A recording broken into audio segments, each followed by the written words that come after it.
Now time for a review of what's making the headlines in the papers this morning. I will be doing that with Dr. Constance Ikoku and Yolanda Roberts, and including my humble self, Gbenga Ashur. Good morning, Gbenga. Good morning, everyone. And good morning, Yolanda. Dr. Constance, good morning. It's 2 days to Christmas. Oh, yes. I love that. What a groovy mood as we jiggle, Actually, juggle. Gbenga and I are working on Christmas Day, so I don't even know what the excitement is about. We just have to make ourselves happy. That's what we go through as journalists, essential service providers. We will be here on Christmas Day. I'll be watching you from my screen. I know. I think we should do something different on that. Yeah. To at least to spite Yolanda, that would not. I know. I feel like punching her. All right.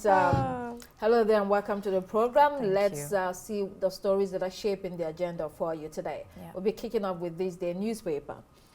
Nigerian newspapers today are united by a security-heavy and governance-focused front page. Alongside this, papers spotlight sentiments about the budget, reinforcing ongoing debates about what this does to or for citizens. Economic confidence is cautiously projected through reports of record high activity on the Nigerian exchange, the stock exchange, offering a counter-narrative to hardship and inflation. The state of our roads is central given hardship experienced by passengers traveling for the festive season. There's furore over the new tax laws and insertions into the law has not died down. Overall, the front pages reflect a country oscillating between security anxiety, reform rhetoric, and selective economic optimism, framed against the emotional backdrop of the Christmas season. Now, let's go into this day. This day goes with a strong security piece on how Nigeria and the United States have begun mapping out terrorist enclaves nationwide. In Rivers, the president is pleased with Governor Sim Fubara's leadership. This message was delivered by National Security Advisor Mr. Nuhu Ribado, who visited the state.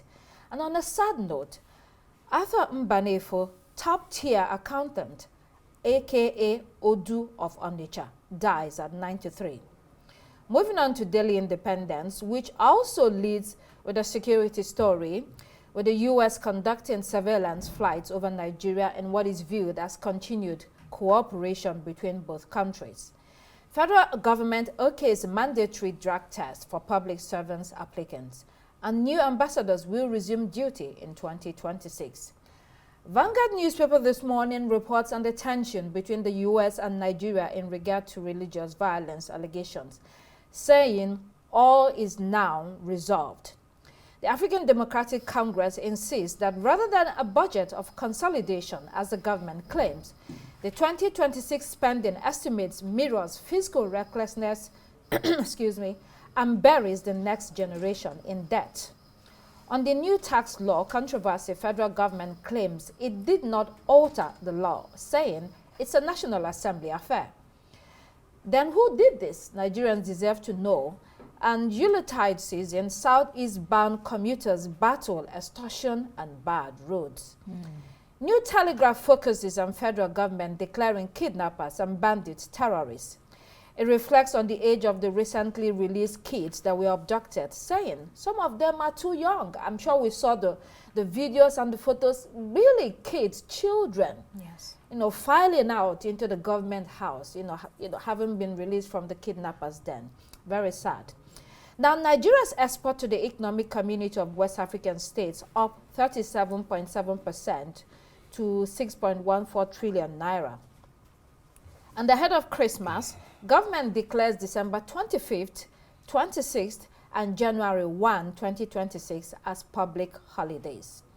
The Punch newspaper reflects on the autonomy battle between states and local governments, and the local council demanding funds be paid directly into their accounts.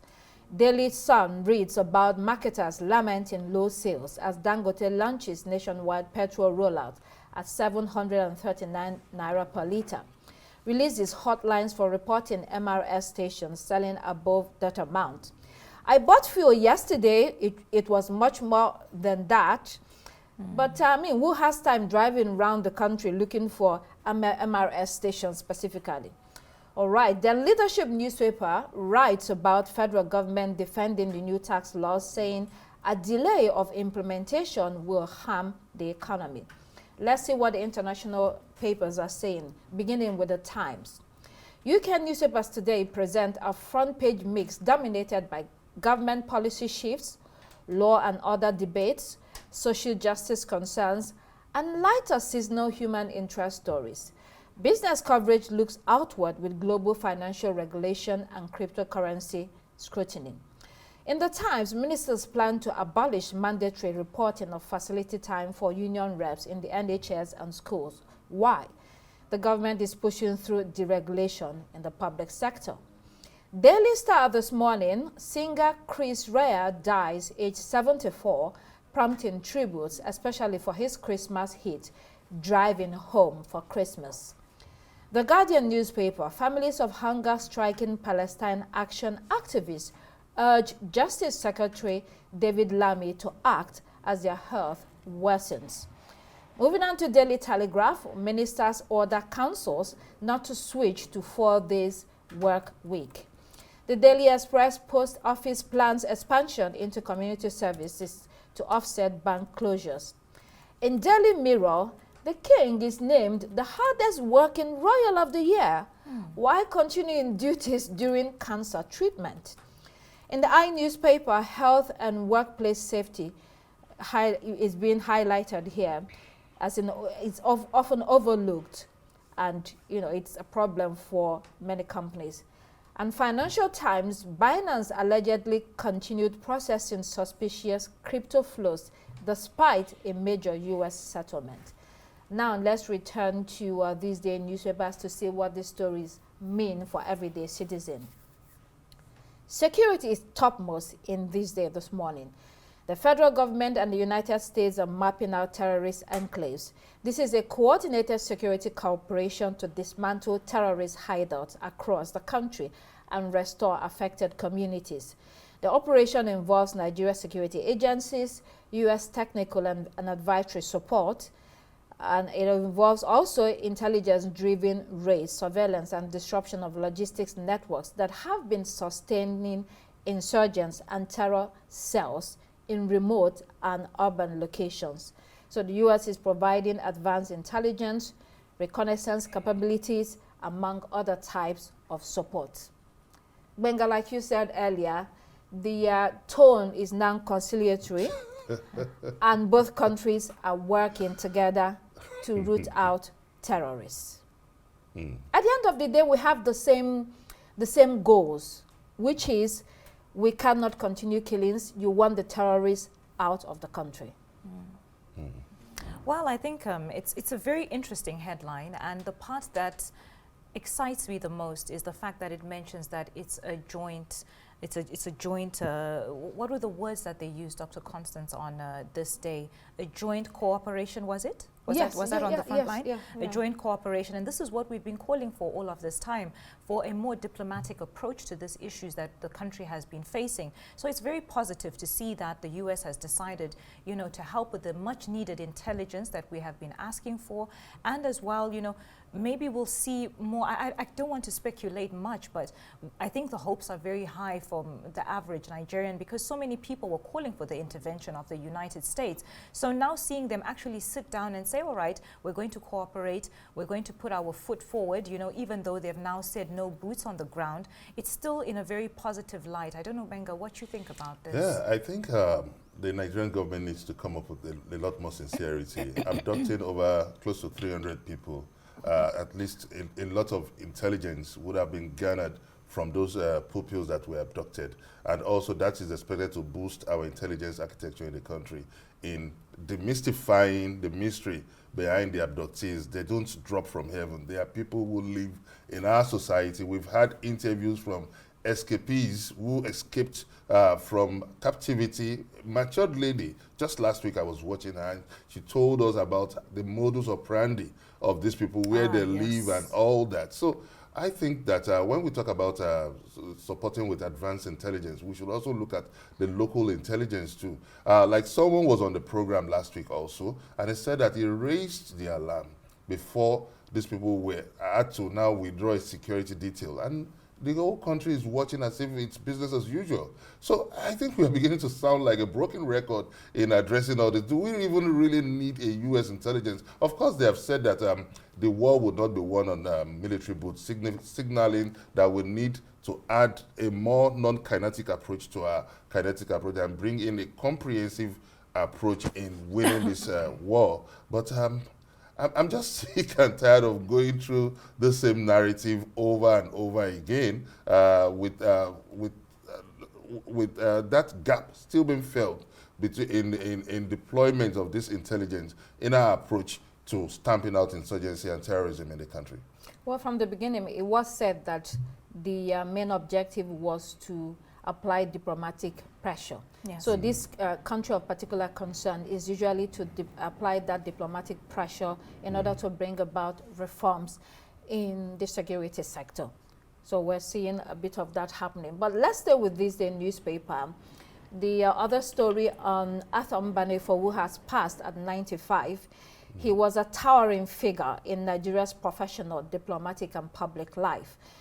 His legacy stretched across accountancy, corporate governance, education, and international representation. He's a celebrated chartered accountant trained in the United Kingdom. He returned home after independence to build a distinguished career as a senior partner at Akintola Williams & Co. He later founded his own consultancy and served on the boards of major Nigerian companies while leading professional bodies, including the Institute of Chartered Accountants.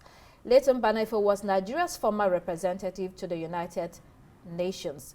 May his soul rest in peace. A life I well remember lived. having the opportunity to interview him when I was a diplomatic correspondent in my former working place. A very cerebral man that kept his youthful posture till his later years is one of those rare non-Nigerian that enjoy that vitality of life. Very brilliant man, and he has etched his name in terms of as a national icon in Nigeria in terms of looking at his landmark contributions to development of the nation. May your soul rest in peace, late Chief Arthur Mbanefo. Yeah, and Gbenga, you know, when you look at that generation, there were a lot of them that were brilliant. Indeed. And one of my major observations from this story is that it says in his profile, he was trained in the United Kingdom, and then he returned home. That was common in that generation. A lot of them eagerly went abroad to get training, but they always came back home. And the goal was to help build Nigeria, to contribute. This is our country. That was what it was then. Today, people are leaving, and it's one-way ticket, never to return. It looks like a point of no return. Yes, one-way ticket. Nobody wants to come back, or most people do not want to come back. You have to ask, what happened? That's a sad realization. Yes, what happened to Nigeria? You have a lot of talented young people, great minds. They go abroad, and even the parents encourage them. Don't come back here. Indeed. Just go there, make your way, and stay over there. Yeah, I think that speaks to the quality of governance that for whom much is given, a lot more is expected. The kind of governance they experience, I still remember our Deputy Managing Director, Mr. Baya Oshemo, telling us the kind of university life he enjoyed at Obafemi Awolowo University, where they would serve them chicken. They had, I think, 2 to a room and all that, and they were treated like real first-class citizens that compared to anywhere in the world. Yeah. So these are the kind of, this is the quality of education they got from Nigeria, and they went further to advance their studies abroad, and they feel that they need to give back home, and they were very loyal to that trend. So I think it's a generational thing, and I think it's a lesson for our current generation of leaders to step up what you give to the people, so that the people can in turn also give back to developing the nation. We need to bring that back. But when you mention governance, when you said it depends on the quality of governance, nobody's going to give you that governance. You have to be involved. If you're not involved, who is going to do it? Right. So you leave the space for shenanigans to take over. And that's the problem. We're always expecting the next person to do it. The next person to do the right thing when the responsibility falls on all of us. It does. All right, let's move to a new Telegraph this morning. Federal government introduces mandatory pre-employment drug testing for public servant applicants or public service applicants. part of ongoing efforts to curb the rising illicit drug use and its consequences on national development and security.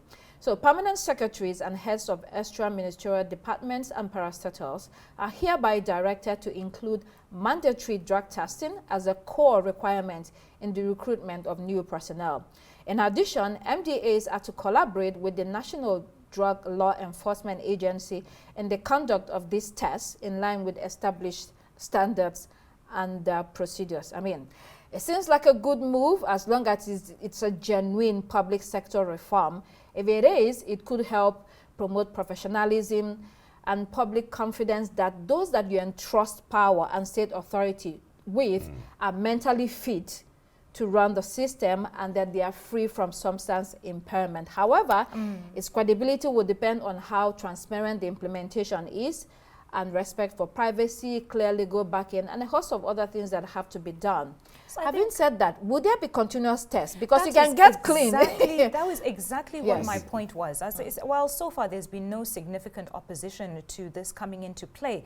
But is it a once-off? Why have it only at the application phase? Yes. Why isn't it something that they do maybe once a year, twice a year, and they do it spontaneously as well? Because if people know that this test is going to come, they'll prepare themselves for it. So why not carry out all these spontaneous tests maybe once, twice a year to make it more, you know, reliable and you know, something that people can say, okay, they're really looking for the good of people by making sure that our ministries and agencies remain drug-free. Do we need to test politicians too? Yes, I think I was about saying it, that we need to carry out a wider approach in driving this reform, because even from the universities, even private organizations too should be brought into this basket of testing, because you come across some social behaviors that are completely unacceptable, and you're wondering if someone is bipolar with the way the person reacts and all that. And I think that it will have a lot of impact on national security and national development,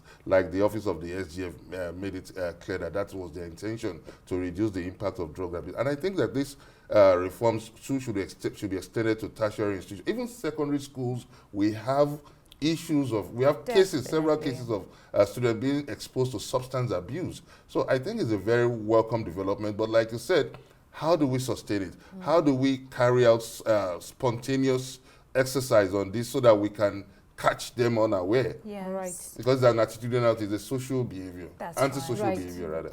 Let's, there's a story in Delhi Independent on the new tax laws, which must not be suspended. But since we have a guest later, we can leave that out in the interest of time. Let's go to Vanguard newspaper. Yuletide, southeast-bound commuters battle extortion and bad roads. Wow. But now let's even talk about everybody. It's not only southeasterners traveling. There's a lot of people traveling during the season, and the tales coming from travelers are distressing. In some instances, people are sleeping in their vehicles or buses due to gridlock. I know a family that left Lagos on Sunday by 6 a.m. to travel to Abuja. They did not arrive here until yesterday about 4 p.m. No. That means they slept on the road. What should be temporary delays have escalated into overnight entrapment, exposing travelers to insecurity and health risk. And also economic issues for the buses themselves, yes. You know, because it's pure torture, which begs the question: do we have a government? That's what people are asking. Do we have a government? We have these chaotic scenes. We know that every December people travel. Are we preparing for it in terms of, traffic management, crisis management, and all of that? You should plan for it, but it looks like we're not doing that. In addition to the very bad roads. We had this discussion just last week when there was a hike in the aviation, the cost of the flight costs. Yes. And we said that the federal government should quickly do something about alleviating the plight of those traveling far home. And this is one of the ripple effects. And I wonder, the loans the federal government has been taking so far, I think as at the first quarter of 2025, it was about $97 billion. And most of the reasons advanced for obtaining this loan is to bridge the infrastructural deficit. that we have in the country. And the Minister of Works Engineer, Yes. Dave Umahi, has a lot of questions to answer. We know that he has established himself as a performer when he spearheaded the infrastructure revolution in Ebonyi State, and everyone saw what he did. But now I think it's a wider stage that that Nigerians really expect more. And he's from Southeast, so we expect him to really drive more investment, drive more effort, drive more resources in bridging the gap in that state. And that will widen the economic opportunities in that area. It's not just about the Yuletide season. But Benga, how many years will we continue to have this same conversation? Because it's the same every year. At Christmas time, there's always this problem of excessive checkpoints, excessive extortion, excessive gridlock. Part of the report, just as Dr. Constance rightly mentioned, is that a trip that's meant to be an 8-hour trip is now taking 24 hours. How is that possible? You know, it's not feasible. But you also have some people as well arguing that, oh, this is better that they have more checkpoints and less banditry on the road. Is that really the reality? Do the checkpoints ease transition of movement? Absolutely not. Is it a hurdle, they're even obstacle? prolonging, Actually. yes. And you know, apart from the Christmas season, I traveled to through Delta State earlier this year, and what you notice is that there's only one road that leads from there to the whole of Southeast and all the way to just one road. More than 60 years after independence, we haven't done much in terms of infrastructure. So when you're caught in that area, you're caught. There's no escape. There are no other ways to move out except to fly or you're airlifted. How can a country with all these millions of dollars we are earning from oil all these years, how can we not have state-of-the-art infrastructure with multiple access in the major stretches that lead to every state in Nigeria? It's unbelievable, and that's why it also begs the question again, do we have a government? Let's quickly go to the international headlines. Do we have a President Trump appoints envoy to Greenland, and Burkina Faso, Niger, and Mali set up NATO-style military alliance with 5,000 strong force to deepen military cooperation, boost regional security, and fight insurgency.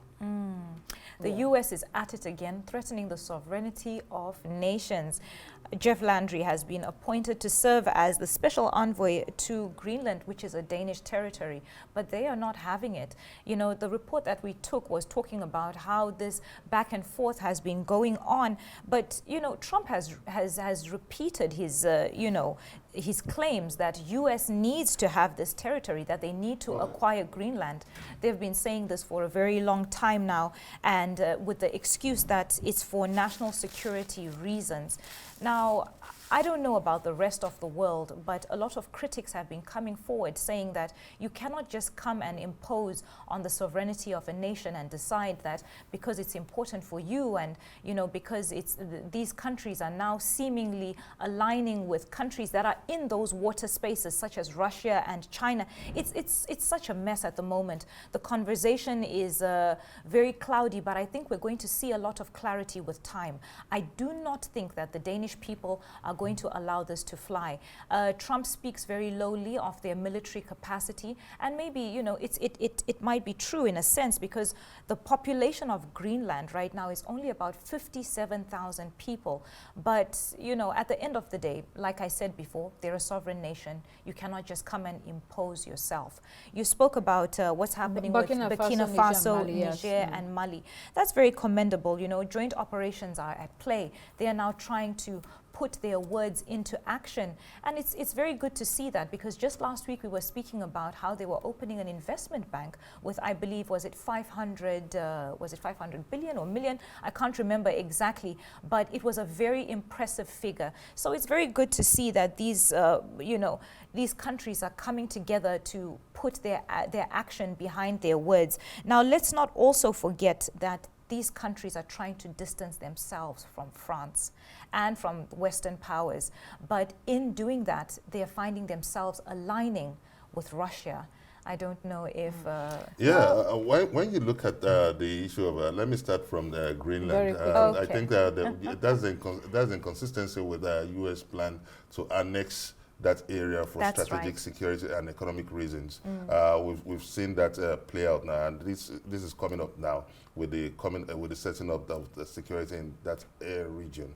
But when we look at Burkina Faso, Niger, and Mali, you recall that they exited the ECOWAS of states Yes. in 2023, and that was they provided a reason, and they said that the ECOWAS had not been able to address the issue of violent extremists along the region. the region. And when you look at the strategic interest in this, it looks like that tale of to attend to It Israel. was more of sanctions, because ECOWAS was placing sanctions on them, and they're like, Yes. if you are brothers, why are you placing Yes, sanctions and on us? also Right. Which is also the credible. security issue that is being faced in the soul of the Sahel was also a major problem that now they need to find, and that speaks to Nigeria's security problem, that no one is coming to solve your problem for Yes. you. You need to advance a homegrown strategy to address your problem. And that also speaks to the need to quickly, as a matter of urgency, establish state security service across all states.